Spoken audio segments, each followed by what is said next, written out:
Welcome, everybody, to a happy St. Patrick's Day episode of the Empower Half Hour. I'm Bradley W. Skinner. I'm Frank Reneski from Southern New Jersey. And I'm Darren Peppard out here in the sunny, surprisingly sunny Rocky Mountains. Well, we sure are excited to have you guys with us. It's good to be back again. Missed out last week. Yeah. So sorry. It was a fantastic episode.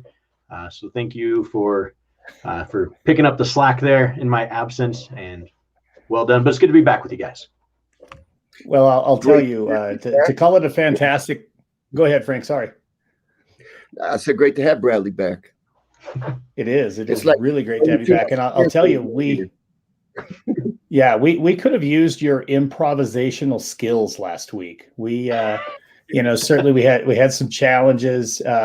We're excited to have Lisa Tobin come back on the show a little bit later on, here a few weeks down the road or something. But we definitely improv that thing. We appreciate Debbie Tannenbaum and Melissa Wright for jumping in and just having some conversation with us. But hey, that's the way things go, right? Up until 5 minutes ago, I didn't think my internet was going to cooperate. So there you go. It always happens. So hopefully mine should be working. I had to get a new router. We were out of internet for almost a week. That had to be hard at the Skinner house. It was not fun. Especially with so many great shows we were trying to get caught up on the weekend. So, but now we're back. So Bradley, I know you're on spring break right now. Yep. Frank is the college where you're working, are they on spring break right now? Is that still coming up? There was no spring break. They started their calendar a week later, I guess, to give a bigger gap in between there to maybe have some distancing. And there is we're going straight through till May, no spring break. So that's cool. But you know what? Our class is right across the street from the beach. So that's kind of spring break all year round. There you go. That's hard to argue with. We get to start our spring break. Ours is next week. So tomorrow at, I'm going to say 4:10, I am on spring break and I cannot wait. So let's not waste any time. Let's get our guest in here. We've got Vernon Wright, the man from the Zero Apology Zone. Vernon Wright. What's up, my man? Vernon, one of those individuals as we bring him in here, I will say that I do have extreme beard envy because this guy just, look at that glorious, gorgeous beard, sir. I should say the secret is cocoa butter, right? No, that's not really, but we'll say coconut oil. No, not quite coconut oil, but that's a good start. I can't, like one of my friends says, I can't give you all my tips. But we might drop one or two. Okay, we'll take that. Well, we're here with Vernon Wright, a man who wears many hats: entrepreneur, speaker, consultant, visionary, paradigm shifter, and all around just a great guy. And we're so grateful to have you on our show. So Vernon, thank you for being here. We truly appreciate it. Why don't you first introduce yourself a little more. Tell us where you're from and what you're about. Yeah, what an honor, what a privilege. And I will tell you before we jump into it, a couple of things. Number one, thank you for giving me the opportunity to be on your show, because you know what? You could have picked anybody. For whatever reason, you picked this Right Leader guy. Secondly, I'm here from the Dallas-Fort Worth area, and my name is Vernon Wright, unless somebody changed it on the birth certificate and didn't tell me. I have dedicated and committed my life to elevating other people through the voices and the platforms and the different arenas and different things that I have, so that we can leverage their gifts and talents and together achieve this little thing called synergy. And Zero Apology Zone is my website. That's my apparel line. That is the branding foundation for all that we do within the company. That's an outward expression of our values. I always tell people, go to the website, find something you like, buy 30 of them. No, that's just a joke. But you can go there if you would like to and get some stuff. It's cool. It's about the message, right? And I say this, if you're taking notes, I'm going to drop a pro tip right now. It's about M&Ms. Vernon, M&Ms? Is this about candy? No, M&Ms, like you maybe have never heard of it before. It's about message and methods. That's the first pro tip of the night for those taking notes. All right. So tell us a little bit Right about on. how, jumping in right there with your with Zero Apologies, how did that come about?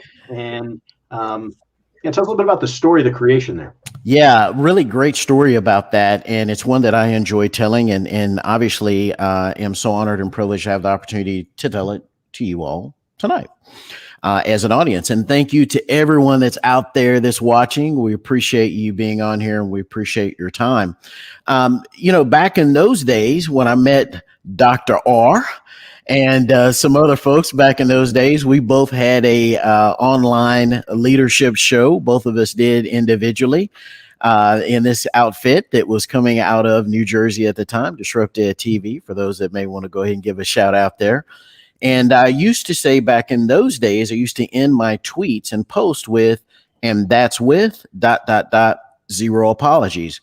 And so I just kept doing that over and over and over. And one day talking to some other people and this whole concept of zero apology zone, being in this zone, being in this place, not necessarily a place physically, but being in a place mentally and in my heart, my soul, and my spirit, where we make zero apologies for being a voice for people, for elevating people, and standing up for what is right. And so, interestingly enough, I was sitting down at my kitchen table one day with a 70-cent spiral and a pencil, similar to what Dr. R just held up on the screen a few moments ago.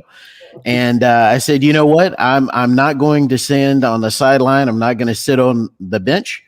I'm actually going to go ahead and do something with this, and just took a step of faith, a leap of faith, and put some hustle behind it and a little bit of vision. Maybe we'll talk about vision boards at some point.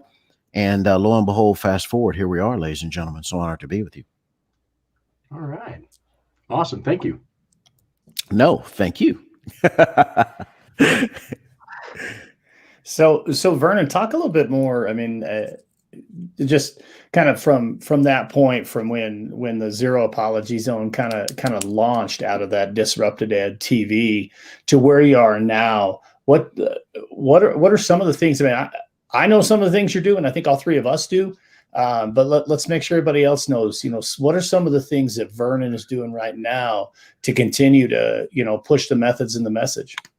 Absolutely. I will tell you one thing, and those of you that have followed me for a while on social media, you may have seen me post screenshots of when I had a Twitter account and I had 15 followers. 15, folks, 15. And it was always a dream of mine to get to 100 followers because I thought that was a big deal. And, to look at where I'm at today, I think I last checked earlier today, I think I'm over 8,000. So to go from 15 followers to 8,000, it just humbles me every single time that I look at that. And so when I was at 15 followers, here's what I knew. I didn't see 8,000, so to speak, in real time. Maybe I had some faith for it, but I knew this. I knew that whatever message I had, I knew that it resonated with people. I had been speaking and doing, of course, we call it professional learning now. Back then, we called it professional development. I've been doing professional development in different spaces, campus spaces and district level spaces since around about 2005, 2006. So I knew that I had a message that resonated with people and had some talents and gifts that allowed for me to connect with them authentically in ways that were relevant to them. And I said, you know what? I think that I can live more, be more, and reach more people. Let me take a step of faith. And I just want to say this right now for those that are watching, those that are listening. You may say, you know what, Vernon, that's, I see all four of you guys up on the screen. Like you've all got your own brands. You're doing your whole, like, that's totally not me. I can never be that. I want to tell you this, 15 followers, but I knew that I had a message and I knew that it was simply, and I'm going to give that pro tip that I gave a few moments ago a second time. It was simply a matter of M&Ms, message and methods. So then once I got clarity on the message, guess what happened with the methods? All of these different opportunities started coming up, right? But I had to become solid and sold on the message and sold on my identity. So I do speaking engagements. Speaking at different conferences, in person and virtual. Do consulting, consult with different districts. Totally enjoy that. As well, doing a lot of writing and more to come on that in the future. And for those that may or may not be familiar with me, I dabble in cryptocurrencies and some other things as well. So I will say this before we wrap it up and move on. One of the things I want to challenge and say to everyone out there that has this platform in social media, whether it's Twitter, whether it's IG, Facebook, Clubhouse, because everybody's, really hyped about Clubhouse, and I love Clubhouse. Connect with me if you're on Clubhouse at Sign the Right Leader. Is if you have a platform, you have a mandate and an obligation to elevate other people. And I really don't look at that as this obligation that really it's this thing that would drag me down. I look at it as an honor to elevate other voices, because guess what? Some people decided to elevate mine, and that's part of why I'm here today. Never forget humble beginnings. It's awesome. Yeah, So if I could jump in a minute, I just want to say, Vernon, when you had only 15 friends on Twitter, I was one of them. So sometimes it's quality of who you hang out with. Those were back in the days, because I was like, who is this guy with the surfboard, man? Like, what is the surfboard thing? And I was like, man, this guy, like, he's different, right? And I was like, he's got kind of a different kind of style. He's got a different kind of way. Now, fast forward, right? Guess what I know? And this is the same for all three of you. What I know now, but didn't necessarily know then, was Dr. R was living out his branding. And I want every person that's listening to this now, that's watching this, to understand this. And I've said it in different spaces. I mentioned this at TCEA, their conference back in February. I'm speaking at Q next week, and I'm going to be talking a little bit about it there as well. But whether you realize it or not, you are a brand, and brands connect with you. People think that brands are about the products. The products are secondary, folks. The brand is about connecting with people, and educators are masters at that. great point. But not always. I agree with you, Vernon, on that 100%. I mean, we are the masters of connecting, but we're not always the masters of building our own brand. That is something that I think some educators struggle with. We've all seen it, as classroom leaders, school leaders, district leaders, where, we have those challenges of needing to tell the story of our school, tell the story of our classroom, tell the story of our district, because educators just in general, and I know for a long time I was this way too, we're just not that good at it. Now I will say this, because Dr. R jumped in and mentioned he was one of the 15 that was following you on Twitter. There's a unique crossover story in that when I first started on Twitter, sitting in an establishment in Red Wing, Minnesota, with Dr. R and another good friend of ours, a guy named Dwight Carter, I was indoctrinated to Twitter. And probably at that time, as I was putting my first group of followers together, that's when I started following you, I think. So there you go. Well, so honored. Comes full circle. So honored. Dwight Carter, heavy hitter in the PLN, folks. Let me say this real quick, Darren. It takes me to a story. I remember many moons ago, an assistant principal and I were talking about, kind of at this time of the year, right? Early springtime. We were talking about, back then, of course, we call it professional learning now. Back then we called it PD. We were talking about summer PD and what we wanted to, at that particular campus, offer for teachers. And so back in those days, we would call each other by our last names. And so she said, Wright, like, what do you think we should really do, right, for the teachers, for PD? Like, we want to do something different, right? That's like, really just gives them a different experience. And I said, well, it's this. And I called her last name. I won't say it here. And I called her last name. I said, put them through sales training. And she looked at me so strangely. She said, sales training? Like, what does sales training have to do with it? We're talking about teachers, right? Like, have you lost your mind, right? Are you okay? You got a fever? I'm like, I'm cool. And I named the person's name. I said, and she asked me, she said, why? And I said this, and those of you that are fans of him, I believe that he is in heaven to this very day. The great Zig Ziglar said this: no matter what business you're in sales. And educators are really people that work in sales every day. We talk about social emotional learning, but you know what that really is in some ways? It's sales. and sales is really branding. And so we make this presumption, and Darren is spot on about it. We make this presumption that teachers just have these requisite skills on, number one, an understanding of what a brand is, two, the functions of a brand, and then number three, what outcomes can a brand give you? And what I tell people and say to people, particularly those that I coach in my private one-on-one coaching, is this: if you don't know what to do with that and how to fully develop that and walk that out, get you a mentor. And I say this, and I can say this with the three of you here on this call as well, because the three of you have done this. I mention this to folks: when you get a mentor for branding or how to build a brand or how to move forward, make sure that mentor has built a brand. Obviously, yep. For sure. Yeah. So speaking of your speaking engagements, if I remember right, there was one that a little while ago of yours that I caught where you were talking about the three cornerstones of connect, impact, and scale. So we talk about connect quite a bit. We obviously understand impact. Tell us a little bit more about scale. What is that? Yeah, great question. And for those of you that may or may not necessarily know my academic background, my master's degree is in educational leadership. That's how I really got into the school leadership game back in those days as an aspiring administrator back then. But my bachelor's degree is in economics and finance, bachelor's of business administration. So part of me has always been a business guy and always will be. So in the business world, they talk a lot about scale. And when I think about it within the particular context of education, and this is just my working definition, right? Certainly very much so amongst such scholarly minds that I am on here with. I do not pretend to be totally esoteric and know everything. Certainly I'm a lifelong learner. Scale simply for me is this: how can I reach as many people as possible so that they can have really phenomenal experiences and joy like I have experienced in my life? Because really, we talk about the impact, and the impact is good. But really, think about it, folks. If you've been impacted by someone in a positive way, someone had to connect with you. Someone had to reach you.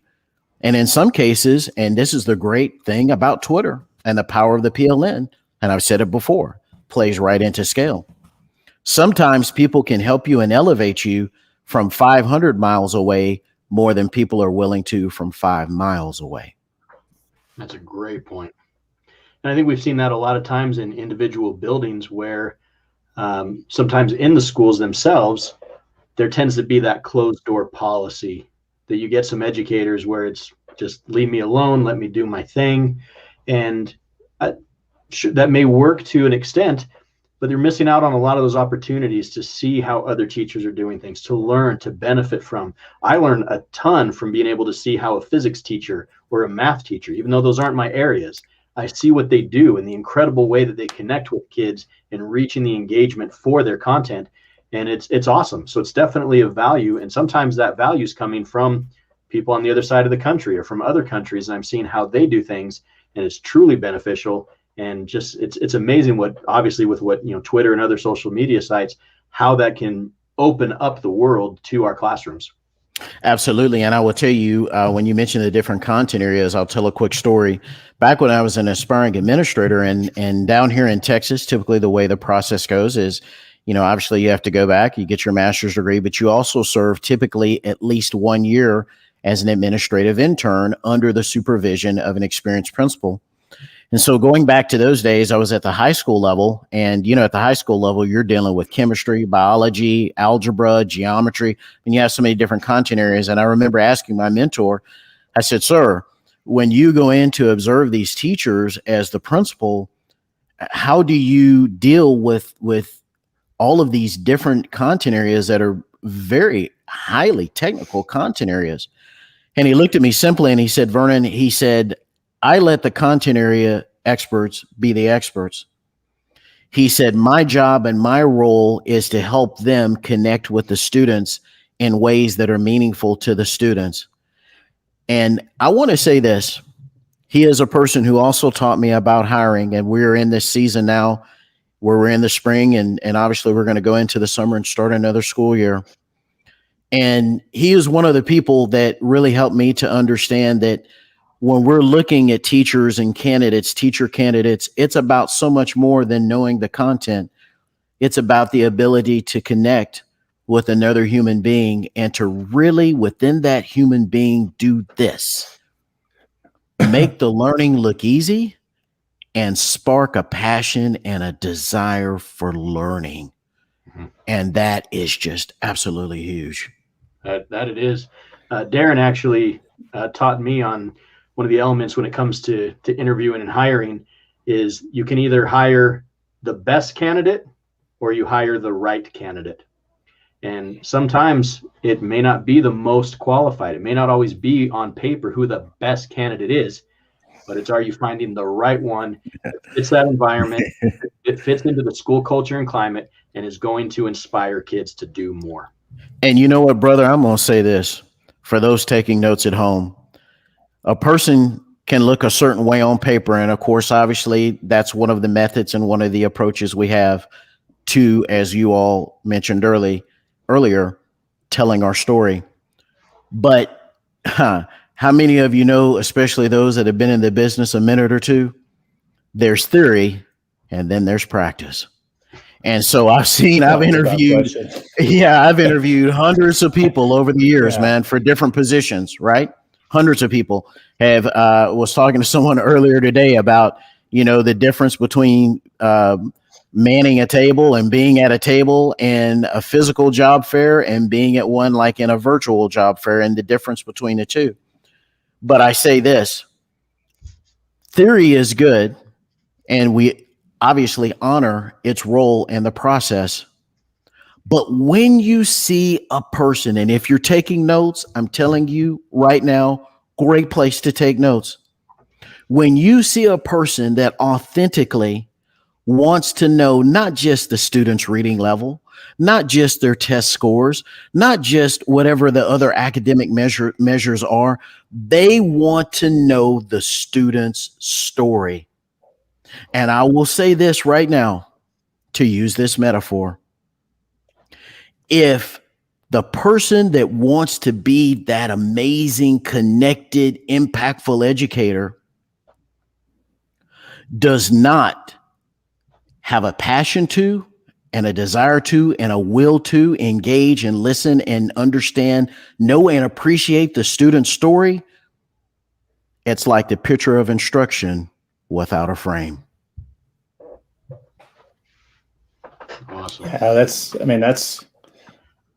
spot on, man. I mean, the reality, and when, just listening to Bradley talk, it just took me back, a number of years ago when we worked together in the same building. And I remember the first time he came in the building, and I know he's told this story, the first time he and his wife came in the building, but just watching him, I mean, there were a few kids in our building, and just watching him interact with kids, I had zero question before I'd ever seen him actually step in the classroom that we'd made the right hire, because, it's just like you talked about with, chemistry or calculus, or, what, can I go in a calculus classroom and teach? No, I can't. I can't teach calculus. Heck, I can barely spell calculus. But you know what? When I go in a calculus teacher's classroom, you know what I could do? I can spot engagement. I can spot quality lesson design. I can spot relationships that are evident in a classroom. And so when I first started as an administrator, I remember the principal, when I was an assistant principal, he gave me the science department as one of the ones to observe and to give, do the evaluations. And I was a science teacher. I taught anatomy and physiology and AP biology and oh yeah, I'm going to go in and it's going to be, I'm going to be watching for content. And the hardest group for me to evaluate were the science teachers, because I had to separate how I would have taught that lesson. I remember I go in and somebody's doing, the electron transport chain. One of my favorite, I know it just makes me sound like a nerd, but one of my favorite things to talk about. And that's not how I would have done that, but that wasn't what it was about, man. It was about right on. How were they connecting with kids? How were they, continuing to reinforce, relationships? How were they choosing their instructional strategies? Just because it wasn't what I would have done doesn't matter. I was looking for pedagogy and I was looking for relationships. I was not looking for content area. And I'll tell you, I had the math department for a really, really, really long time. And anything about pre-algebra and above, I was done, but I knew how to look for quality pedagogy. So in other words, practice, not theory like you're talking about, right? We're talking about practice. Frank, I'm going to some Philly for you. We talking about practice. Talking about practice. You know, Darren, I'll share this Throw the with you real Iverson in quick. for you. I'll share this with you all real quick. A story one of my mentors told me one time. Look at Dr. R in the man cave there. I like that right there. Very nice, my man. He's got his 76ers on right now. In the background. He's got it all right there set up. And so a mentor asked me a question. Great place to take notes if you're taking notes, folks that are watching this, and you know that you do not come into any space with these three learned minds without being ready to take notes. So a mentor asked me one day, he said, Vernon, he said, when you watch athletes, the top elite athletes on TV and professional sports, what are you seeing? And I said, well, you know, the elite athletes, the top athletes, right? And he said, no. He said, what are you seeing when you see these athletes in the World Series, the Super Bowl, the Masters in golf, all of these other places, Wimbledon in tennis? He said, what are you seeing? And of course, you know, I was kind of like, well, I don't know. I'm totally IDK, right? And this is what he said to me. And it speaks so much to what Darren just said. He said, Vernon, when you see those athletes, you are seeing the masters of the fundamentals. And I was like, wow, spelled backwards is wow. Because what he helped me to do is he helped me to see that, you know what, Vernon, people just see those guys at the levels that they're at now. They didn't see the years and the years and the years and the years of practice of what? The fundamentals. And really, I want to say this to any decision makers that are out there, whether you be at the campus level, the district level, regional, state level, or beyond. If you have any say-so or authority in professional learning and how to craft it and how to guide it and facilitate that for groups of educators, I want to say this to you. Do not assume that all educators have the same knowledge base and the same skill sets. We have to be very explicit in terms of how we teach the fundamentals. Great point, Darren. Great points, I should say, because they were all phenomenal. Thank you. Yeah. All right. That brings us time to our final thoughts. Where did the time go? We're talking Fastest half hour of your week, man. It always is.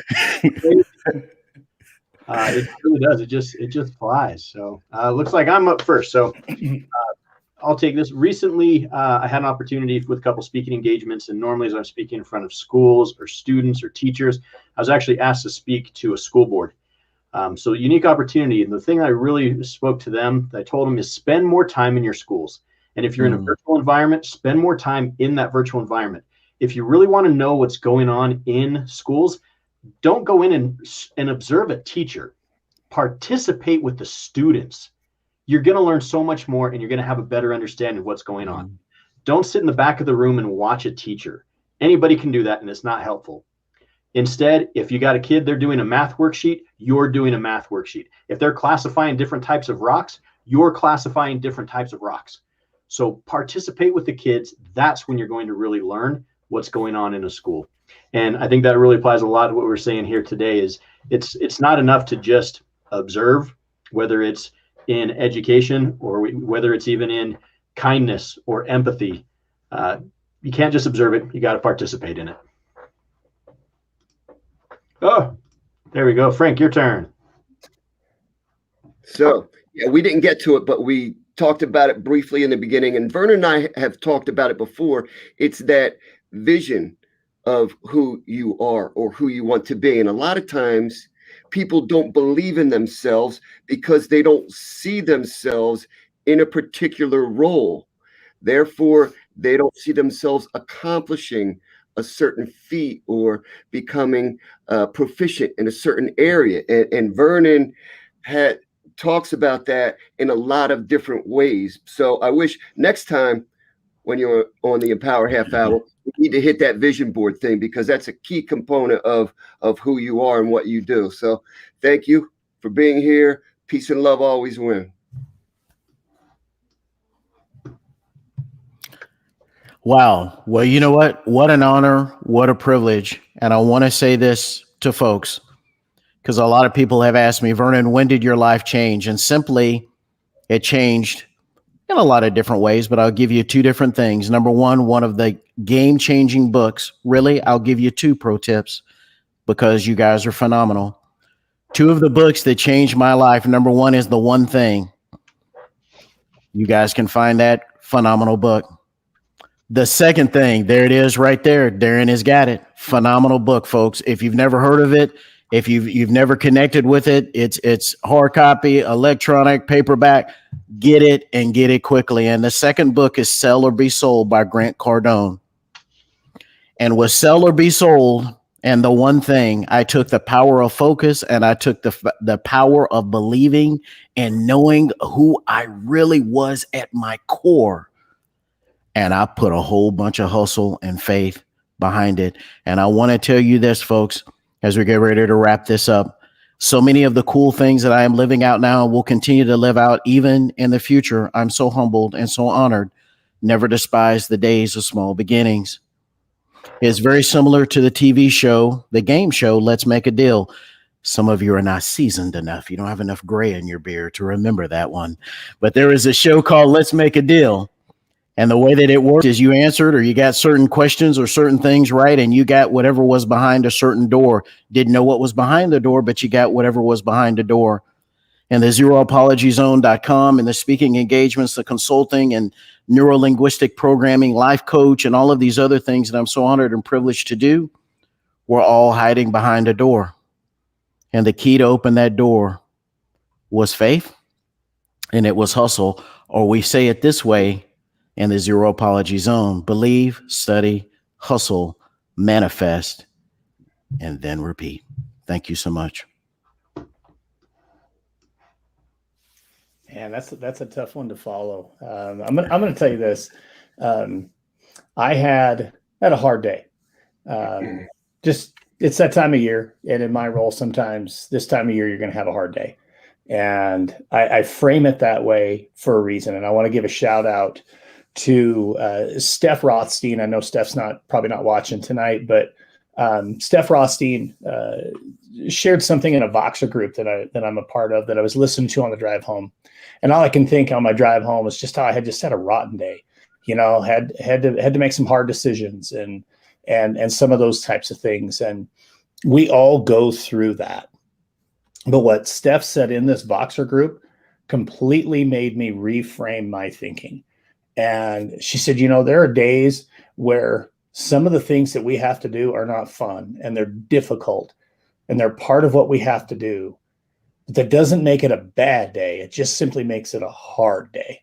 And so, I've been reframing from the time I got home about an hour ago. And Vernon, listening to you, Bradley and Frank, as I always get a chance to do every Wednesday night, and I'm so grateful I getting to spend some time with all of you tonight just helps me reframe that, you know what, it's not a bad day.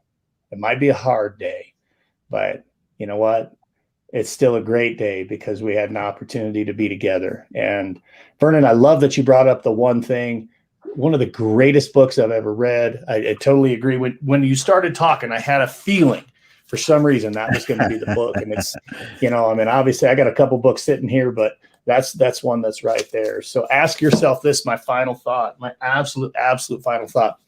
Ask yourself this: what is the one thing I can do that such by doing it will make everything easier or unnecessary?